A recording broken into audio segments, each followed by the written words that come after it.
Welcome back, guys, to the Beautiful Struggle episode 4. This is our Christmas edition. We're going to help you with Christmas eating and some listener questions. So, Magic RJ, we're back in the studio, cave, hot seat. Whatever you want to call it. The Giant's Cave. I like the Giant's Cave. I do. Yeah. Giant's Cave. The Giant's Cave does sound good, yeah. We'll get a little memoir on the wall. Yeah. The wall looks a bit plain. We need to decorate your wall a little bit. I think in the new year, once we get Christmas and Vegas out the way, maybe start getting this set evolved. Yeah. Like with some backdrops on the wood. Maybe a big backdrop for us. Listeners, viewers, I say that because some people are watching. What would you like to see in the Giant's Cave? Particularly behind Jay, because we can't have a Welsh flag. That's not in the comments, please. Well, I was hoping that England would have lost in the match last night. I know. Should we talk about this Wales v England? What was it? 3-0. I can't remember. I didn't watch it, to be honest. But I think it was 3-0 in the end. How would you summarise Wales' World Cup? Well, I went and seen because I picked the other tripod up off my mate that's been out there. Of course, so I went and saw him last night. Right. And I was like, what was it like? And he's like, amazing experience. Just disappointed with the result. Yeah. But as he's saying that, I'm like, mate, Wales in the World Cup. I don't know, I'm not a massive Welsh football fan, so I'm not really sure what the expectations were. But to be in the World Cup in the first place is amazing. So, yeah. I don't know whether they thought they were going to do better than they did. I watched the England game. Didn't watch the first one. I was travelling Tunisia, wasn't I? That again. So I watched the England one. It is what it is, man. It is what it is. I'm not a massive diehard, Welsh. I'm not a massive diehard football fan anymore. I used to be when I played, but now it's obviously Mr. Olympia would come before a football match. World Cup or Mr. Olympia, I'd choose Mr. Olympia. So it's one of those, isn't it? To see people get so passionate about it, it's hard to get your head around. Yeah. But then you have to remember how passionate you are about bodybuilding and your own passions. Try and put yourself in their position with your thoughts on bodybuilding or whatever it is. But it was Wales in the World Cup, job done. Yes. Well done. We will see if it happens again. I can't even remember if this ever happened before, where the World Cup was in December, like at Christmas. It doesn't seem right, does it? No, it doesn't. There's probably a football fan watching this going, yes, it was then. But no, I can't remember. But I think has it been 60 odd years, I think, since Wales were even It's been a while. I think I've seen some stat, but it's probably done now by the time this episode comes out, isn't it? The last game is on the 18th of December. Right, so that's the date of the Olympia. So this will be so the World Cup's done. So this conversation's irrelevant. So it will be World Cup final or Olympic. It will, won't it? What's the chances of that? The 13th. That's quite strange, actually. The 13th is when I go out there, which is Tuesday. But the 18th is a Sunday. So the Olympia's on the 17th.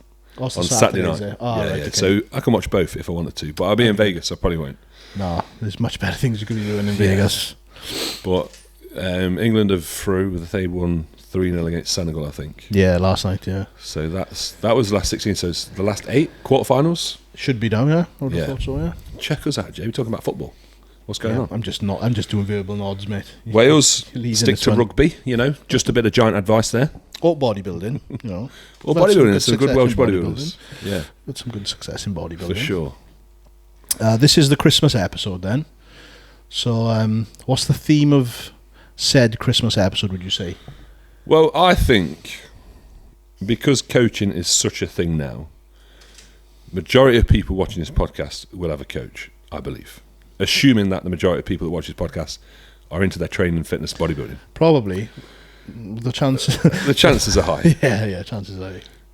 So I want to know, let's do one of each, the best and worst piece of advice you've heard someone given for the festive period and how to manage their food and training. Maybe something that you don't agree with first to start off. You got anything that springs to mind? The worst thing you hear, from the general population that aren't in the bodybuilding thing. Yeah. That's what springs to mind for me. Is like, oh, just fucking what you're training over Christmas. You're still wanting to adhere to some sort of plan, but you do that like around the main days and around spending the key moments with your family. But like the general public think, oh no, you just fuck it all off for 2 weeks. Yeah. But we can't switch off like that, can we? No. Of course, there is a massive amount of balance, and I know for a fact that you I've said it before on another podcast that you are one of the most balanced guys in the industry. I think anyway, personally, and I will always put those moments with my family first before any kind of bodybuilding. So yeah, the worst that's just from like general public is like, no, just you sad fuck, why are you going to the gym? Yeah. You know, during that holiday period.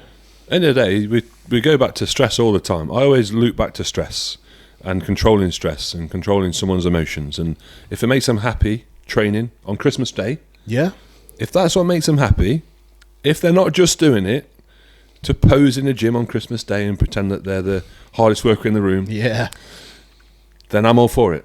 Do it, whatever suits you. And that's my attitude towards helping my clients. Christmas. Would you go to the gym on Christmas Day?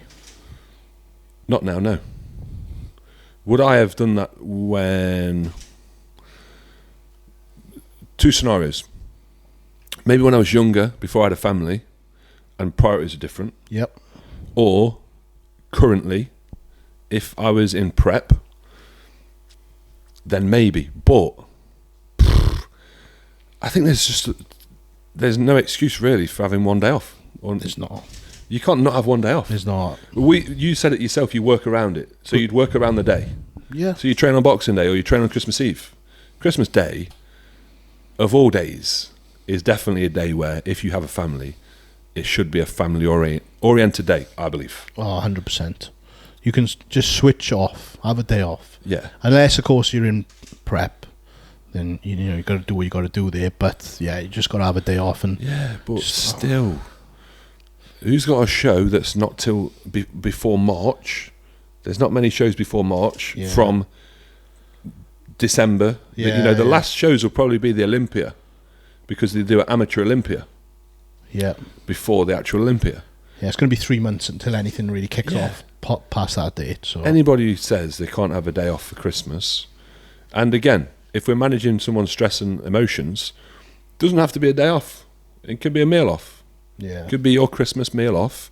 And if managing your food across the day, if you still want to track your steps, if you still want to do cardio, if that's what suits your mindset, happy days. One thing I don't agree with is if you don't agree with the advice you get given by, let's say, a coach on Christmas Day, then that is one exception to the rule of you got to listen to your coach.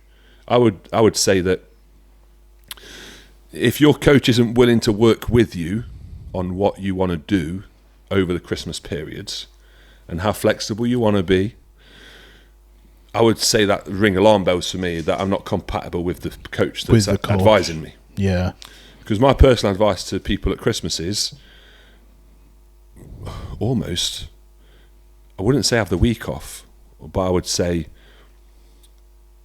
3 days out of the week, you could probably be, fairly relaxed. Mm-hmm. And for some people, if they want to be relaxed for the whole week, I say, go and fucking do it. Yeah. This is 1 week out of the year, aside from holidays, which I advise people to take because, listen, again, stress, I'm all about reducing stress as much as possible so people can progress and move forward.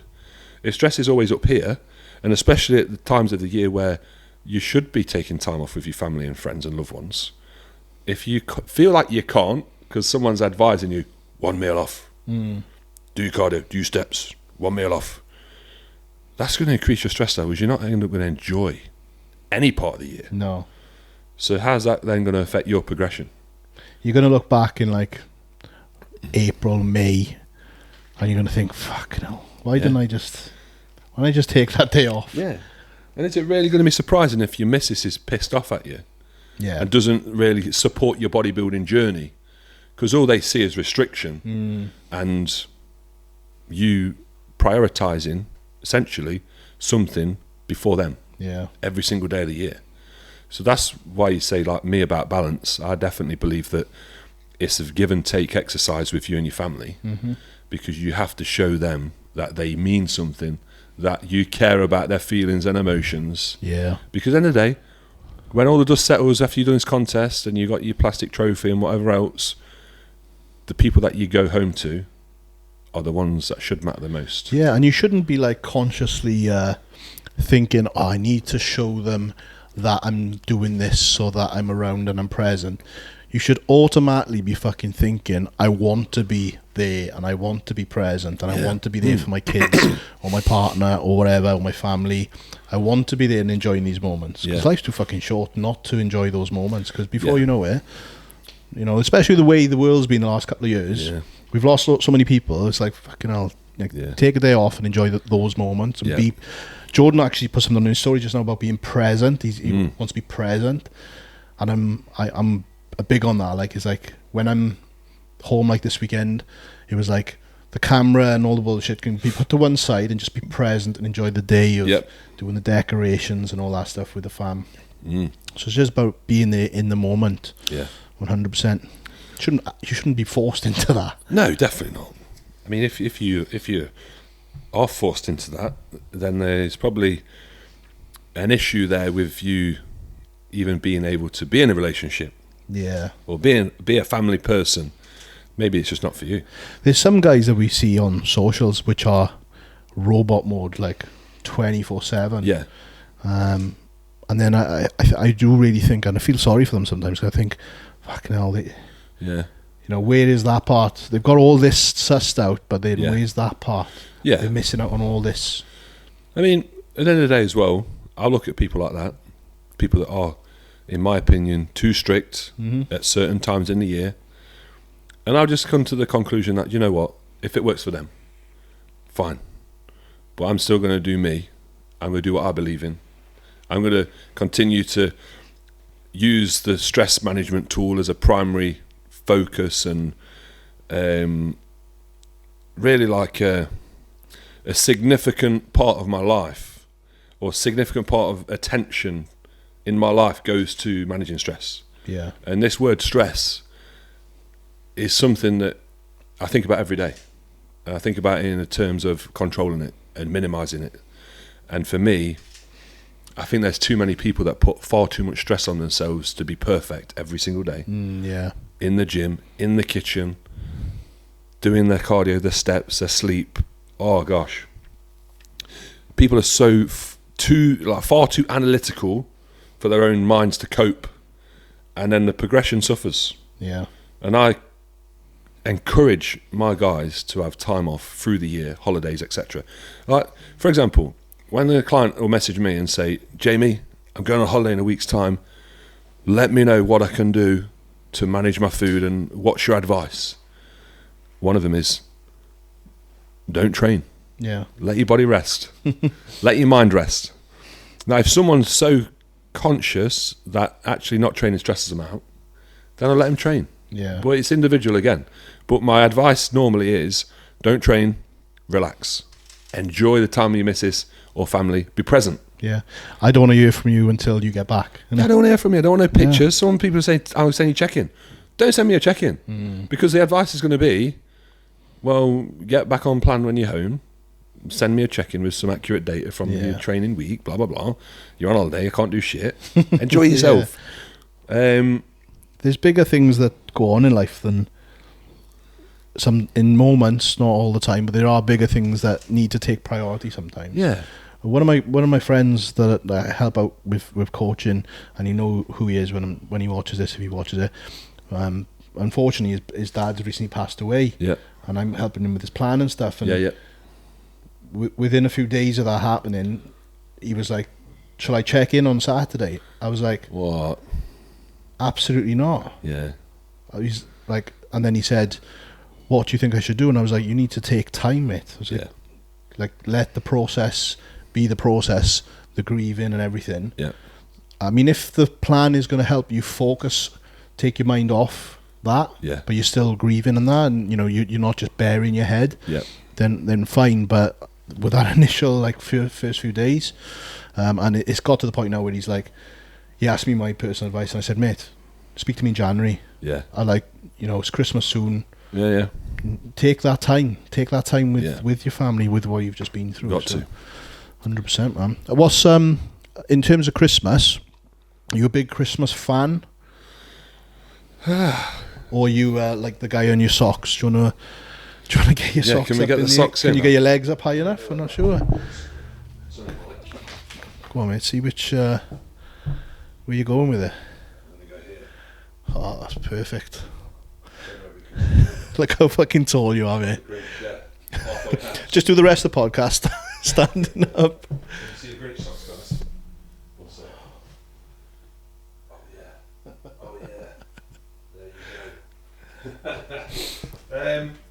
There you go. Are you like the Grinch over Christmas? You know what? Part of me sees Christmas as like just another day. Yep.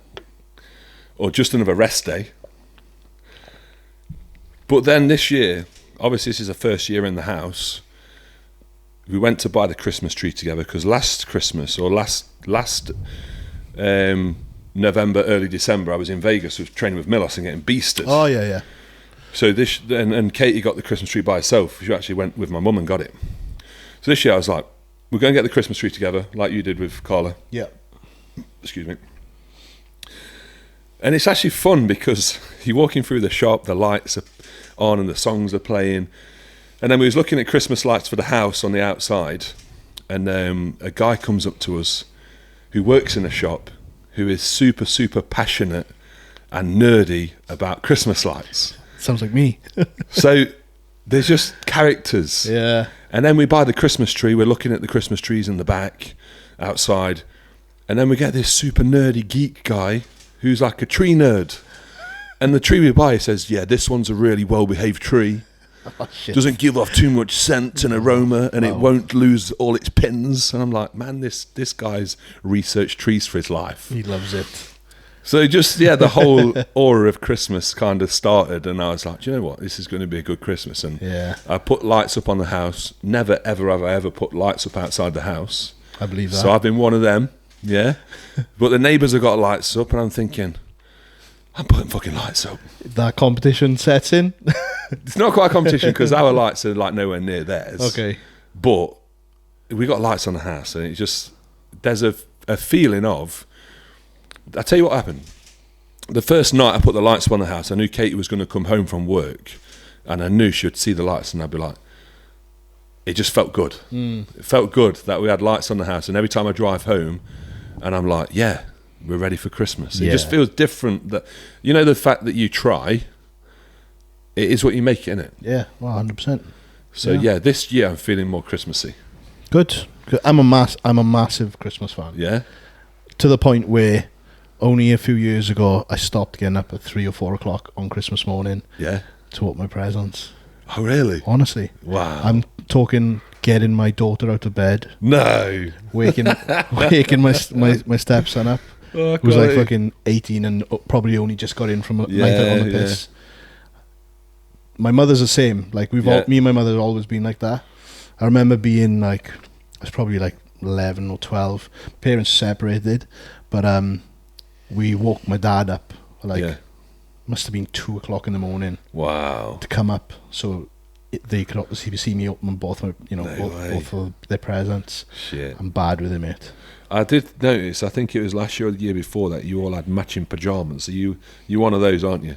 Yeah, but I found out last night that my boy's girlfriend has bought them all matching pyjamas apart from me and the missus. Yeah? I was like, fucking hell. That's not nice, is it? She's in my house 24/7 as well. She's not bought you any pyjamas? I'm going to pyjamas. What's her name? Callie.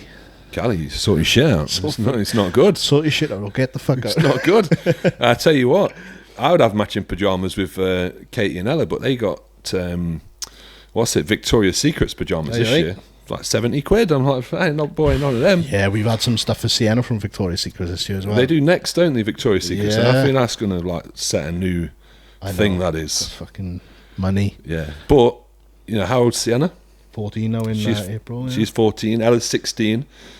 And I couldn't believe the fact that a 16-year-old girl's telling her mum about Victoria's Secrets. I was like, this doesn't seem right. When I first heard Sienna mention Victoria's Secrets, I was like, that was alarm bells, because like Victoria's Secrets to us from when we were younger ain't like 13, 14-year-old girls, is it? No, definitely not. Well, I said this at the family meal last night. I made everyone laugh because I was like just repeating what I said to a friend in the gym that day. I said, so sometimes when I do the washing at home and the clothes are dry and I'm like piling them up, folding them up, ready to go upstairs, I'll say to Katie, I've not seen you wear these pants before. And she'll go, no, they're Ella's. Oh, shit. And I'll be like, there's a problem when your daughter who's 16's got nicer underwear than your wife. I got that to come, I think. But, mate, it's not good. There's no excuse for it. There should be like, you know, you can only buy fags when you're like 16 and alcohol when you're 21 or 18. Should be a license. A license for underwear buying, yeah, for sure. And before that, you get a white or black pair of boxer shorts. Yeah. Women, that, you know, no thongs. Because when we went on holiday as well, you know, I don't know whether they do normal bikinis now, or do they just do? Is a normal bikini a thong bikini? I think that's not. I think that's the norm. That's the standard now, mate. That should be outlawed as well. I know. Maybe I should be outlawed in my Speedos, but that me and Speedos is me kind of fighting back to the scantily clad women that shouldn't be wearing thongs. Girls. The girls, yes. Scary, mate. Scary. Yeah. My friend's daughter's 18, I think, and she's just gone on her first abroad holiday with her friends. Dread, isn't it? She's in bits, and I'm like, that's why I told him about the story with the underwear. Yeah. And I was like, mate, I know what you're feeling. It's all to come.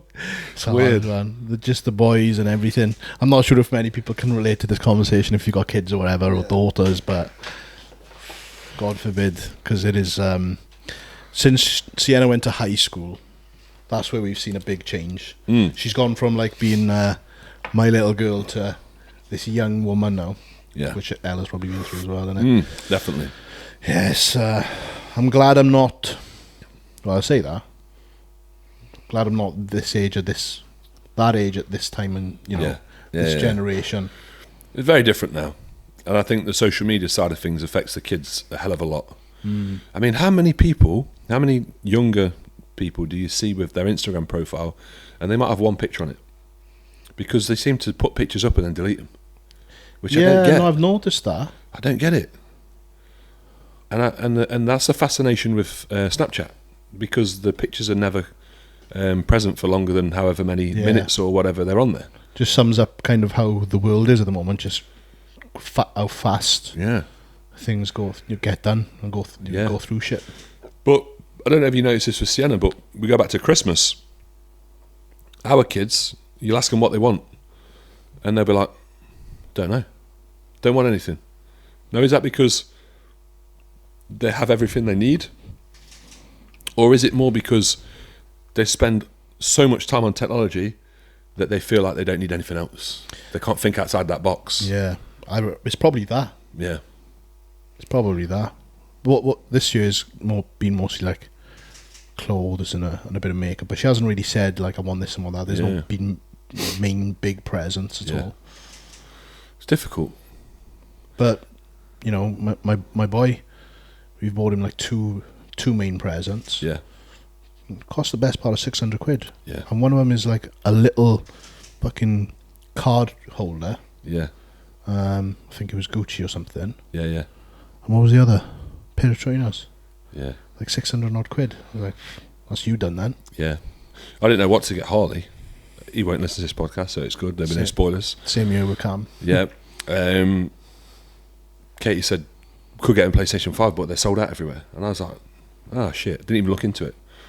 So we're in Derby and we're in game, and I said, you got any PS5s? He goes, yeah, we got a few. I was like, all right, how much are they? 540 quid. Well, looks like that's Harley's Christmas present then. 540 quid. Yeah. So I said to my mum, you can get him a headset, because that's another 60 quid. Yeah. And the game is another 60 quid. Are you on a PS5? Yeah. Just give him yours. No chance. I was actually thinking about it. I knew that'd be the answer. I was thinking about it at one stage. Yeah. Earlier this year,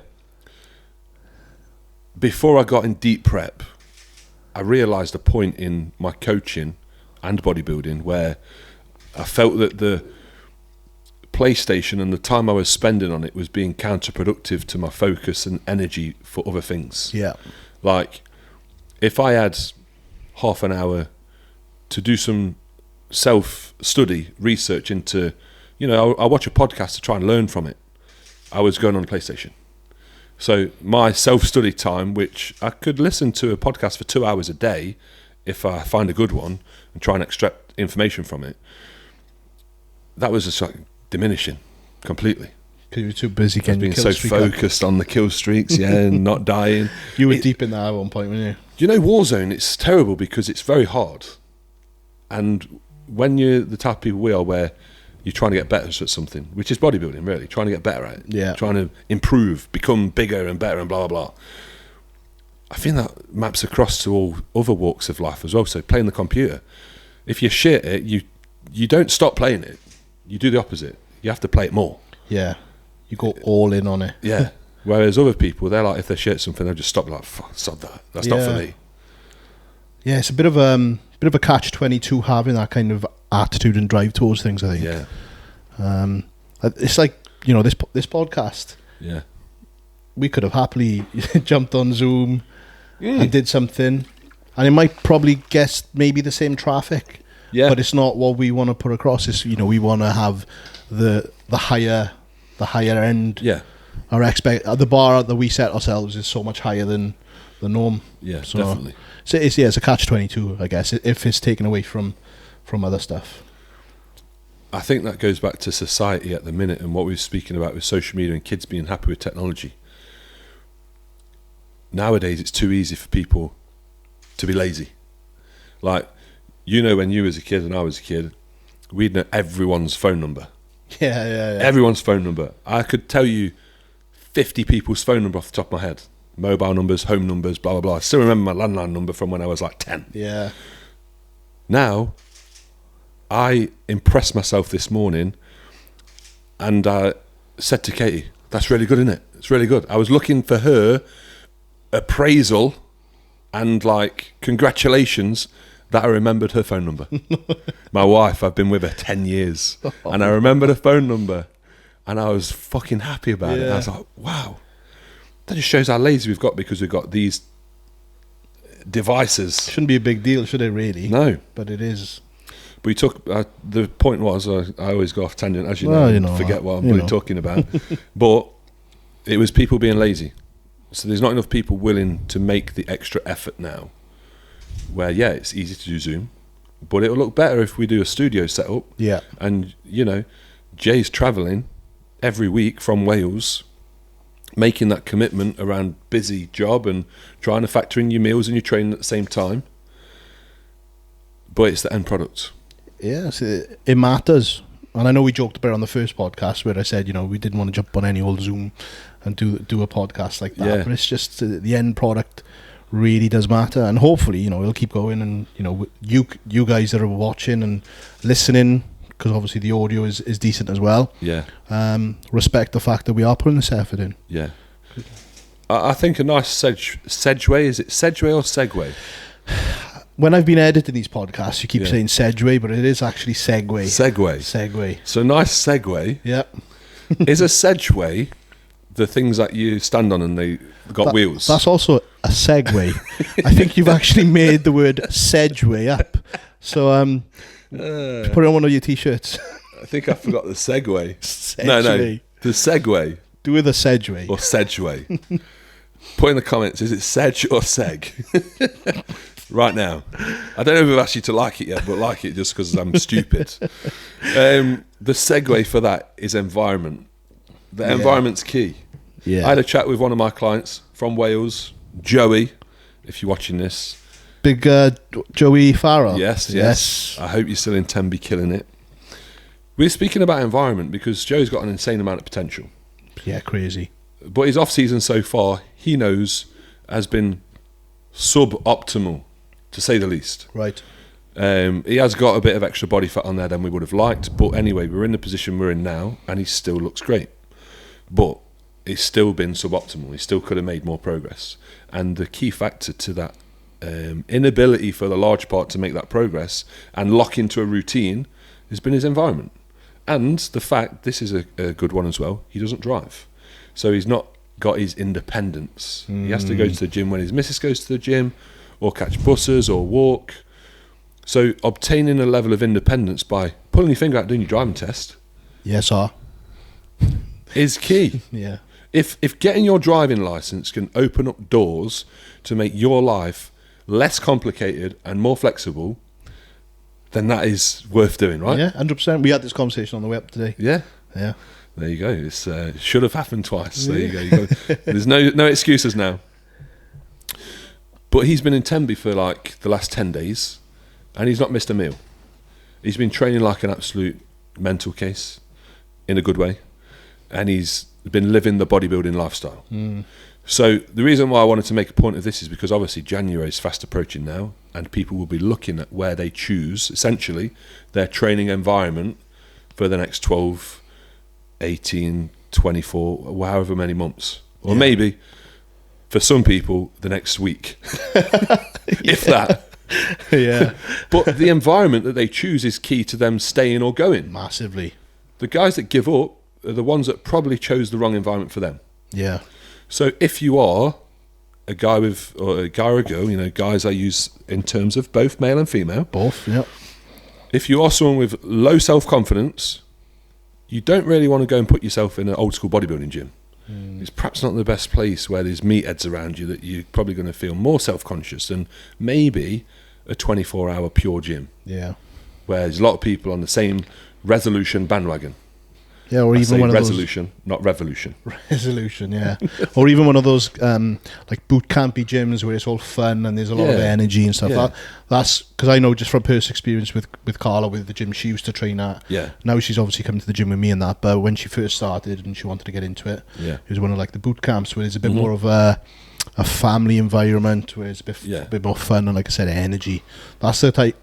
The majority of people are going to need that starting off, aren't they? Yeah, because that's like, you don't need to motivate yourself to do it either. You've got someone drilling you. Yeah. Which do is as you're told. Yeah. A lot of people struggle for motivation, don't they? Yeah. I never got that, though.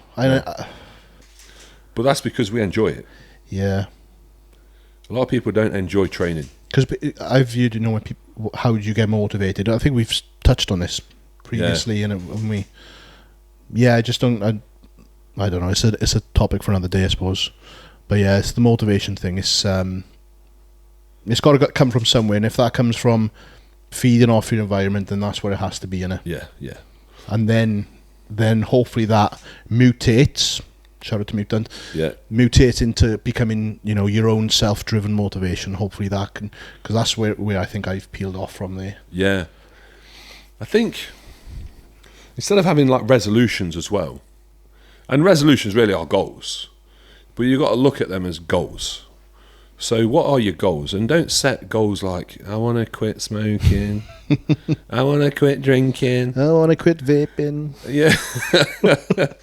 I want to abstain from sex. No. I want to, you know, they've got to be big goals. What's the saying? Shoot for the moon and land on the stars? Yeah, I think we fucked this up before as well. You shoot high enough, you're going to go high. You might not go as high as you want, but you're going to still go high. I always, in reference to kind of my own journey, my transformation initially, I always use the phrase like baby steps. Yeah. Set goals for like certain time periods and give yourself times to nail these goals. Obviously, the big goal is going to be there. Yeah.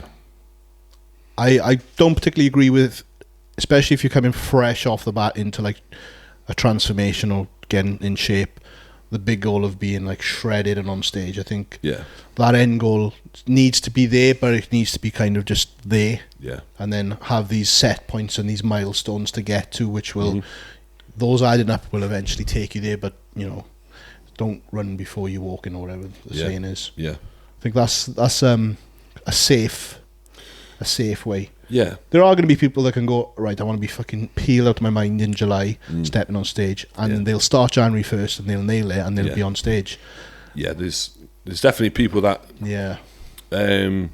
benefit from pressure. Yeah. And there's people that don't. They crumble under Crumble, pressure. yeah, I was going to say they crumble.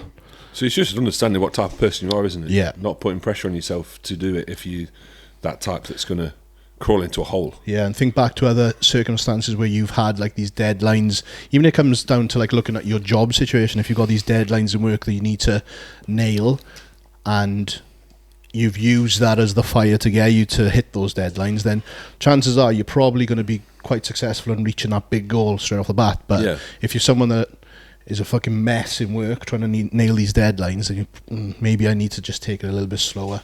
Yeah. Because it could be 8 years down the line and you fucking look back and you think, wow, I've done well. You'd be 8 years down the line knowing that you'd done well, or you'd be 8 years down the line 8 stone heavier and thinking, I fucking missed a lot of shit time there that I was just thinking about stuff. My diet started Monday every week for the last 1,000 weeks. I've said the same resolution for 8 years and I've still not done it. And if you're not doing it, it just doesn't mean enough to you. That's what I think. I think if you're not achieving your goals, they don't mean enough to you. Yeah. If I'm coaching someone and they can't stick to the diet for a week, then their goals just aren't. They don't really want it. They're not big enough. They're just saying they want it, but they don't. Yeah. Yeah. It's a fact. Yeah. That's a bit of a mic drop there. Gone. You got to want it. Gone. Yeah. We've got some questions, I believe. Did you have many come through? I had a few. I had like 5. Yeah. 5 or 6. One of them is how many fingers can you cram up your bum? Probably 3, because my little finger's not long enough. I was going to say, it depends whose hands they are. If they're fucking giants, then... No, I had a guy over from Germany, Rob, shout out if you're watching the podcast. I couldn't believe how big his hands were. Big hands? He has massive hands. They're literally like... You can see the weight in them. You know, if they like went down on that table, the table would break. Were they... He'd be like a world champion in slap fighting. Was the girth on the there fingers? Was girth, there was just thickness, there was length. It had everything. There was like a 5-star finger, 5-star hand. It just hit all the boxes. It's a soundbite if I've ever heard of it. 5-star peer review. 5-star finger. Yeah. Oh God. It did kind of make me think about other things, and I was like, no, don't think like that. Don't think like that. Don't do it. Yeah. But, so 3 fingers. There we go. If he doesn't do well in his contest next year, I will put him forward to, what's his name? The YouTube fighter, Paul. Jake Paul. Yeah. Because he's in touch with the slap fighting agency. Oh, the slap fighting, yeah. So I'll get him involved with slap fighting because he would kill it. I didn't know whether you were going to say be a hand model. I don't know if there's many people with hands like his. That's like out there on his own. It's probably a niche for him, mate. Yeah. Probably a niche for... I think he's got the same size hand as Hellboy. That's a big hand if anyone doesn't know. It's a big old fucking hand, that is. Yeah. What else did you get from there? So I had a question about thyroids, T3 and T4. It says after T3 use 6 weeks, recovery natural production is fast. See, the question didn't make a ton of sense. I think he was foreign trying to write in English, so right, okay. I forgive the question. But again, somebody using T3, perhaps without the right level of knowledge, wondering what's going to happen to their thyroid if they stop. So if you are using thyroid medication, let's say for a contest, for a fat loss cut, I would hope that you was doing it under someone's guidance that knew what he was doing. Yes, always. Yeah. Disclaimer to this is, we're not health professionals. This is not health advice. It's literally just us shooting the shit. Shooting the shit. But yeah, your thyroid will shut down if you use a synthetic thyroid hormone, i.e. T3, T4 tablet. And the way you should administer that is taper it up and taper it down. They come in 25 microgram tablets typically. So you could start on 12.5, 25, 37.5, 50. I'm not going to go any higher than that because there are people who have gone higher than that, but, safe use and not really telling you how to do it because we're not going to be advocates on this podcast of, no, this is what we did, blah, blah, blah, this is what you should do, because definitely not the case. Again, choose a coach that you trust that can give you the right information and work alongside you one-to-one. This isn't a one-size-fits-all for anything. So basically, if you have been taking thyroid medications, you should taper off because your thyroid would have been shut down. Yes. 6 weeks isn't a long time, and again, it depends how much you've taken or took. So if this guy was to take 12.5 for 6 weeks, he could just stop. Yeah. Because there'd be no shutdown. It's perspective, innit? Yeah. On what the actual situation is. If they're taking 100, there's going to be some shutdown. Yes. So you need to reverse that natural production, get it going again by slowly coming off the thyroid. And that's with anything. Yeah. That's with anything, really, because if you're going to be putting something synthetic in and you're going to be hammering into the ground, then the chances are it's going to fuck you up more than if you're dabbling. Yeah. It's the same with everything in life, isn't it? Everything in moderation is okay. Yeah. But what bodybuilders typically do is abuse everything by taking more than they should. And because Di down the fucking gym has told them to take this, this and this. Yeah. And then I had a conversation with a guy in the gym last week. Yeah. This is someone that did it way before I was in the gym bodybuilding, and he had an incredible physique at one time. He was an absolute monster. Yeah. Local guy, did compete. Now he's a shadow of his former self. Yeah. Because unfortunately he took the advice off the wrong people. Yeah. And it did end up fucking him up. And we had a conversation, about doing it safely and wisely and getting advice, and unfortunately he didn't have those people around him. So if you've got people around you, go to them first before even thinking about going down there. Yeah, definitely. I think that's a can of worms in itself, isn't it? I've spoke to people on podcasts before recently with the situation of underground drugs at the minute, because basically since COVID, everything comes from China. Since COVID, everything coming from China, the price of receiving those goods increased. So if you get a product that you can choose the quality of, band A, B, C, and D, well, now you're paying more to get the supplement here. So you're perhaps downgrading the quality of that said product to get it here to still make the same profit margin. That's all they're bothered about, is making the same amount or more money. Yes. So people are definitely getting, on a large scale, a worse quality product that they don't really know what it is, that they're putting into their bodies, and I don't really know what the answer is, because pharmacy gear is very hard to come by, and it's expensive. And the funny thing is, when it comes to your health, a lot of people don't prioritise it in terms of how much money they're willing to spend on their health. No. So they'd rather buy something for 30 quid and not really know what it is than buy something for 70, 80 quid and be rest assured. That goes for health subs as well, doesn't it? Yeah. You see people quick enough buying this and that, but then, when the health subs are sitting there ready for you to buy from any of the local supplement shops or whatever, they don't really look at that shelf. I've had a few clients over the years that have been with me a while. I've gave them the cycle, what I want them to take. They've bought the stuff, and then the next month they say, I can't afford coaching this month, coach. Sorry, I'm going to have to take a month or two off. I'm like, I just gave you your cycle, and I know you've bought your cycle, which has probably meant that now you can't afford coaching because you bought your cycle. What's more important? Someone's professional advice is probably going to help you more so than you going out on your own and taking whatever. I don't know. Some people would literally think it's a case of this supplement goes in and I grow.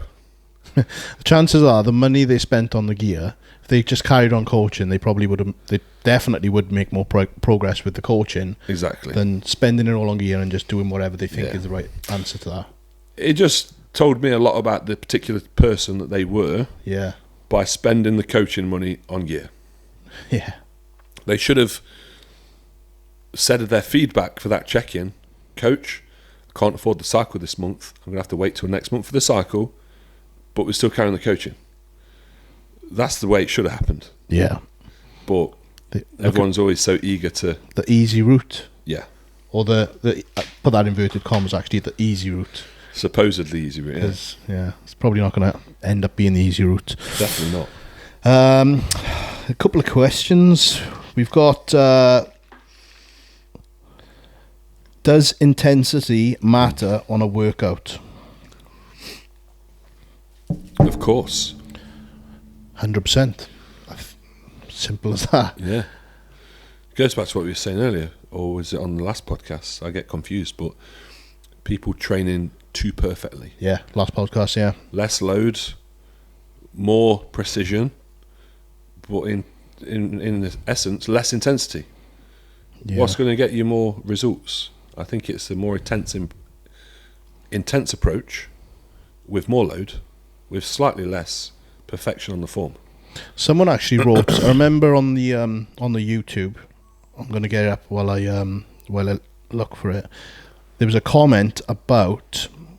He was replying to something we talked about on the last podcast. Yeah. But he said something along the lines of when he trains hard. I'm going to try and find it because I don't want to butcher it. He said something along the lines of, when I train hard, I feel this way, but when I just have like a half-hour training session, I feel this way or something. Yeah. And I've actually been in the comment section and I replied to him saying, you should only always be training hard. Yeah. I don't see the. Why would you train half-ass? Why? Yeah. Why? Why would you? There is only intensity. Yeah. I see. It's like if you're trying to hurt someone, you're not going to tickle them. You can't tickle a muscle group or a body part. Yeah. You got to punch it. I've got the comment here. If I train, this is from Anders Domine, by the way. So shout out to you for getting involved in the comments anyway. If I train like a regular Joe, I struggle to get fewer than 12 hours in bed, drifting in and out to sleep, wake up feeling like I'm still hungover from a fortnight ago. If I train hard, like really hard, 5 to 6 days a week, I do 4 hours solid sleep, then wake up feeling rested and motivated. So he's talking about his recovery and how he feels and how he's sleeping and stuff. Yeah. But the fact that he's mentioned 2 ways that he trains, Yeah. I was like, that top part doesn't make any sense to me at all. Why is he training half-ass? Yeah. Is it because he's tired? Is it because he's had a shit day at work? Which really is the main thing affecting his sleep. Yeah, I mean, if there's outside factors affecting the way you train, then yeah. But then you shouldn't just take a day off. Just leave the gym till tomorrow. Then because otherwise you're kind of spinning your wheels and going through the motions. Yeah. So I think we've discussed sleep and volumes of sleep, haven't we, on the previous podcasts? That's all person specific. Yeah, like people are going to do 4, 6, 8. Again, it comes down to what you're happy with and what your brain is happy with, to what you should really choose and try and get. But there is this big argument at the minute around this, like what's more important, being perfect with form, lifting as heavy as you can, controlling the weight and adopting this time and attention approach. There's all different mechanisms of action to what actually stimulates and grows a muscle. But I think it's finding balance between them all. Yeah. That is the key. Yeah, happy medium between them all, but that intensity factor should always be present. The trouble is now there's too much out there, and me and my training partner was discussing this the other day. There's too much information for people out there. Like you said earlier, paralysis by analysis. They get so confused with the latest person on YouTube or Instagram showing the latest method, blah, blah, blah, blah, blah, that they then go into the gym and try and do this perfect, like you say, single arm lat pull down with this inclined bench, chest supported, with the perfect angle, getting the elbow into the hip, and all they're focusing on is making that look perfect. So when they put it on their own Instagram page, people don't shit on their form. Yeah. But they've not got any intensity because they got no fucking load. Because to lift properly with intensity and load, you have got to be a bit scrappy on some of the reps. Now that might be the last 3 or 4. But again, training's about getting better at it. Yeah. So you can't get better at it if you don't commit the time to practice it, which is just going in there with a clear head and fucking attacking the weights. Yeah. I brought bent over row back in. Been doing on a Smith machine, trying to really connect and control it for a while. Yeah. And then I think James might have put something up. And I thought, you know what, fuck, I'm just going to jump on a barbell and row and see what, and manage. It's going well at the moment. But I put a post up on my Instagram and I pretty much said what you just said there, was that people are too scared about getting called out for the form police Instagram or whatever, because of the form is a little bit rather than just going in there and doing the heavy hard shit. Yeah. I think James used the term, sometimes you just got to get dirty with it. Yeah. Look at Ronnie or Branch. Two of the best bodybuilders to ever have lived. And they just fucking... Dirty as fuck. They mishandled the weights, didn't they? They really mishandled the weights, and they would get ripped apart by your B-packs and, you know, your... what's his name? He lives in Dubai now, but he's Canadian. It's going to come to me. It's going to come to me. But he's a well thought of guy in the industry, right? And he knows his shit. But I think there's too many people buying into that kind of thing before they need it. They're trying to run before they can walk. Yes, yeah. Learn how to train with intensity, and then once you've learned intensity, then you can learn form. Yeah. Once you've built some actual tissue, then look what else you can start adding in to tweak it when you're at like your level and that. Yeah. It's like first day in the gym, talking to the guy behind the counter. What you should do is get a general program, talk to him a little bit about a diet. Maybe the next week or 2 or month you come in and talk about supplementation. And then a few years down the line, you've gained enough experience and developed your physique where you start talking about, you know, if you really want to do this and you really want to compete, anabolics, potentially. First day in the gym, guys are on about the anabolics. Yeah. It's like, you ain't even asked me about an exercise yet. It's backwards, isn't it? Yeah. It's frustrating as fuck, man. It's frustrating. New Year's resolution. Yeah. What's that Adam Sandler film where he says, don't smoke crack? I got I think it's one film. Adam Sandler's. Oh, it's Happy Gilmore, I think. Right. I've fucking seen it first. And he's in a school or something, in front of a load of classroom full of kids, something like this anyway. And the guy who's doing the interview, he goes, "I got a message for you, kids. Don't smoke crack." There you go. That's a long way around it. Don't smoke crack. I got a question. I think we've got about 10 minutes left. Yes. This guy says he gets obsessed with tracking. Now that could mean tracking the weights in the logbook, or it could mean tracking the calories and the macros, because I have no end of people message me after I've sent the diet out and it's like, "Jamie, I've just put your diet into my fitness pal and this meal's 2 calories out and the carbs are 1 gram more and the fats are 2 grams less." Fuck me. My answer to that is like consistency is key. Yes. And these people who get obsessed, is it a healthy obsession? Again, does being obsessed and being programmed into this lifestyle and being accurate with things and analytical reduce stress? Because that's okay. Everyone's different. Yeah. But if it doesn't, if it's making you stress being obsessive, then it's something we need to deal with. Yeah. 100%. I know someone that recently just finished a prep for a photo shoot. Yeah. And transitioning into off season. Yeah. And it's still like the guy is like on that back end of prep, tracking everything. Yeah. Completely stressed out with it. No like foot off the gas. You know, a bit of balance, a bit more life going on. Yeah. Still in that prep mindset and just causing him stress. I'm like, just chill. Chill. Yeah. Just chill out. You've done the graft now. Yeah. But yeah, I think tracking. Was he say he's obsessed with tracking? Yeah. I told you before about where I was like with the logbooking and it was stressing me out again. Yeah. Being in different gyms, trying to logbook on different kit with different strength curves and different manufacturers. Stress. Yeah. Again, we've come back to stress. Yeah. So, yeah, if you need to, if you're that obsessed with tracking that you've had to reply to the question to say that you're obsessed with it, it's obviously causing you some stress. So you need to like take a step back. Yeah. It's like my method of training now, and I think you're the same, Jay. I don't follow a training plan. Like I go in the gym, I do what I enjoy, and I know what feels good, because I've been doing it long enough to do the exercises that feel good. Yeah. And one exercise to the next, one session to the next will be different. There's nothing wrong with that. But the thought of having a prescribed training program where I have to do that session after session after session makes me stressed. Yeah. I couldn't think of anything more disappointing. You know, it's like when your dessert comes out and the custard's cold. I don't want to eat that shit. I've paid for a meal with hot custard. Give me the hot custard. Yeah. your logbook and go back to the kitchen and put it in the microwave and nuke it for me. I've got like specific areas that I want to bring up. Yeah. Well, everything I need to bring up first of all, but there are certain points where I know I need to hammer them. Yeah. And then obviously I've got my movements that I do, Mm-hmm. but like when we trained the other week, it was just we just go in and push a bit, move a bit of weight. Yeah. Like I jump in with the Gelsies down at GH. Yeah. Now they don't do any fucking logbook. I know. No, I know. Yeah. So I literally go down there and she'll smash me for an hour. You'd fill a logbook out a session.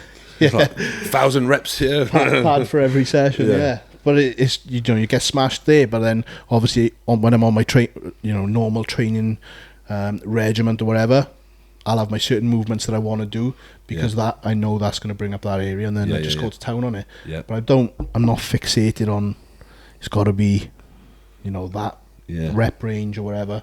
Just gauging the warm ups and then that feels about right. Just go to town on it. Yeah. If I get 2 more, 3 more than that, it's all stimulus. Yeah.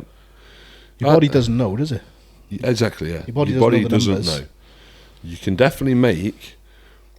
This is like something that Milos was speaking about. You can make a heavyweight heavier or a lightweight heavier, but the weight has to be of a certain weight. Yes. You got to be putting the body under a certain amount of stimulus to begin with. So you making a barbell, 20 kilo Olympic barbell, heavy on a bench press.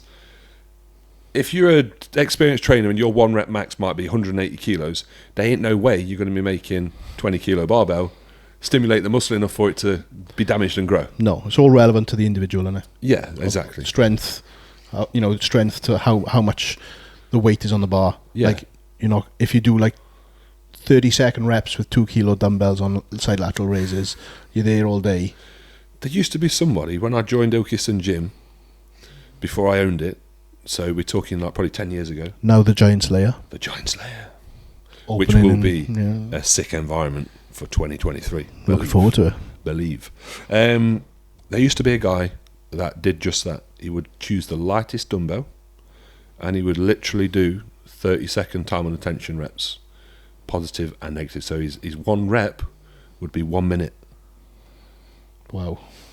And I would watch it and I'd be like, this guy's having a joke. But he was legit serious about this form of training. Was he jacked? He had a decent sized arm, or 2 arms. He had big arms, but he had a belly on him. So the arms just could have been body fat or natural. I don't know. Or if what we find now, some pros from the olden days will come out with some training strategy. And you'll be like, we know that's not how you built your muscle. No. So there's a difference between building muscle and maintaining muscle. And this guy may have been able to maintain muscle by doing this crazy shit, but he sure as hell didn't build the muscle from doing that. Yeah. There are obviously the to quote Jordan, I think, hyper responders. Yeah. The Phil Heaths and all that can just kind of look at it and throw around a little bit and grow. Like we've seen those, but for the majority of us, we need to go in and fucking go at it. Yeah. And I think people need to realise that as well. They can't say, well, Dorian did it. Well, Jordan did it. Hunter's got a logbook. They are the elite. They're the best at what they do. Their life revolves around what they do. Yeah. And the accuracy Jordan has with the amount of weight he shifts is stupid. You can't replicate that. No, you can't. Just because you got a logbook, don't make you Jordan Peters. No. Far from it. No, you can't. It's fine to be inspired by people like Jordan because fucking hell, he's inspired me a ton over the years. Yeah. And still does, today. But you need to be in your own lane as well. Yeah. You need to understand your own limitations and your own, like we keep saying, your own stress factors and enjoyment factors. Yeah. And find somewhere that meets who you are as a person alongside your goals. And then one day you might be like Jordan, but the way Jordan lives his life is so analytical and everything's programmed, and he knows, like I've seen with the movements, obviously you've seen it when he talks about it and the reps and how many months he's run this certain training block, and then in Kojo's, he's like switched exercises around in this certain way until it's absolutely perfect. Yeah. With the strength curve on each, it's crazy. Yeah. And I know for a fact anyone watching this has not got that kind of time on their hands No. to do that. Not saying Jordan's got time on his hands, because he's obviously a very busy person, but you know, he's put his heart and soul into finding that. Yeah, and that's his passion, isn't it? His Exactly, passion, yeah. His passion is progression. That's why he hated competing, because he couldn't, at a certain point when body fat was getting low, he said, my progression in the gym suffered, and he hated it. Yeah. So, you know, that means that somebody could potentially be better at an area where some people aren't just as good. Like me in a prep, I found it very easy to kind of switch off down-regulate the intensity a little bit towards the end, and know that my body's getting more rest, it's fresher, and we're managing the physique into the stage, where other people cannot turn down that intensity switch. It's like an emotional connection to what they're lifting, and they can't turn that off. Yeah. Remember Cuba in 2020 when we was at the European Pro in Alicante? Training legs one day out. Cuba's training legs. Now, there's a bit of a background to this. Like, Cuba wasn't really focusing in on that show as his main show. No. But he was using a logbook in peak week and going all out. Yeah. Crazy. I couldn't believe it, man. I couldn't believe it. Because I trained legs with him. I think it was Nath Styles, actually. Me, Cuba and Nath Styles. Yeah. One day out. Yeah. And I was like, this guy's training legs one day out. Mental. But, yeah.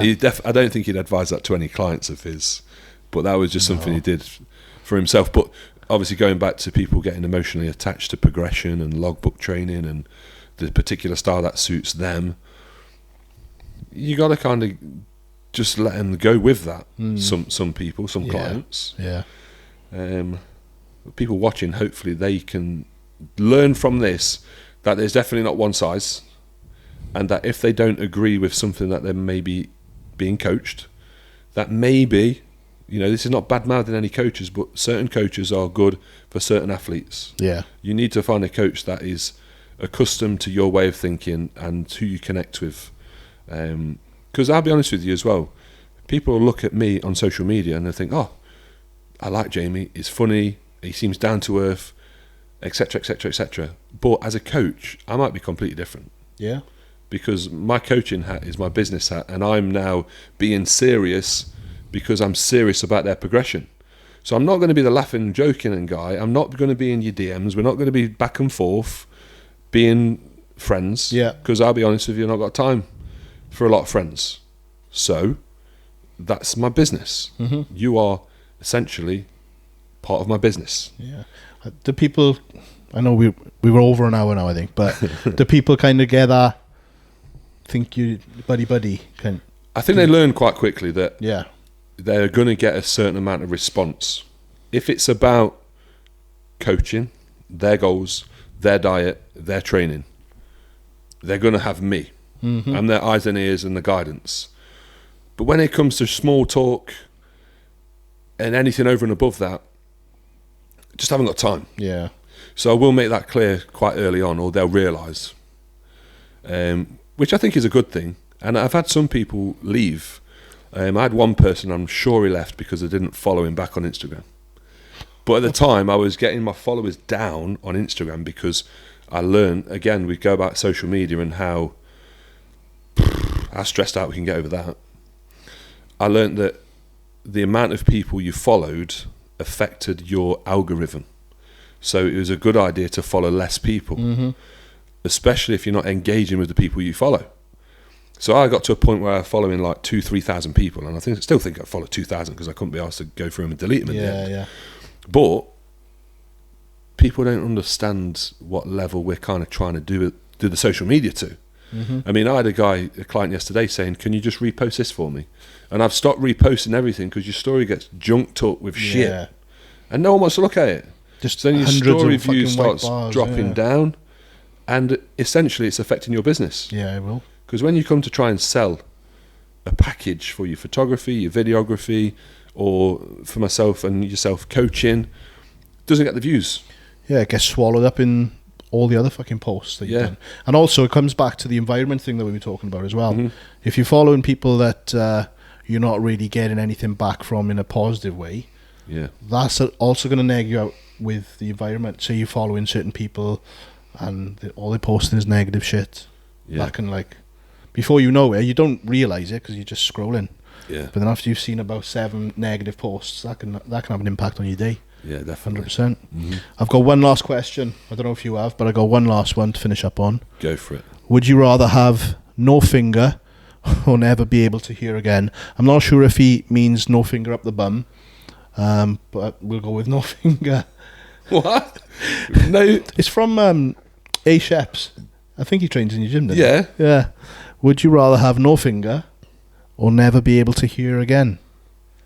Well, that doesn't really sound like a comparison. You wouldn't want to never hear again, would you? No, exactly not. You just choose no finger. No finger. I mean, you pretty much lose one.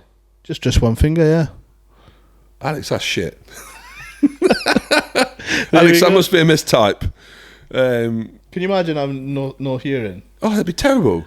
I don't watch the Geographic Channel, right? But I watched this one because Will Smith is hosting it. Oh yeah, I've seen that. Have you seen that? Yeah. I've seen one episode. The volcano one? Yes. The guy he can't see. He can't see, can he? Yeah.